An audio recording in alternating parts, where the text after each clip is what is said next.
So after you close your Gcash, go to settings of your phone. After you open the settings, all you have to do, go to about phone, scroll down and go to about phone. After you open the about phone, scroll down and go to software information. Scroll down and tap on this build number. Tap on the build number like 5 to 6 times. From there to ask you for your password.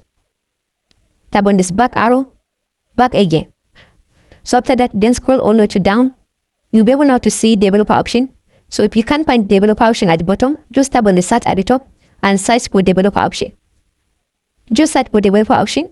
So after you come to the developer option, just open it like this. After you open the developer option, scroll to down and tap on this OEM or login. So turn it on. It will ask you for your password. So tap on this enable button. So after you turn on this option now, all you have to do, go ahead and now restart your mobile phone. After you restart your mobile phone, from there your problem will be solved. And that's it. You should like and subscribe.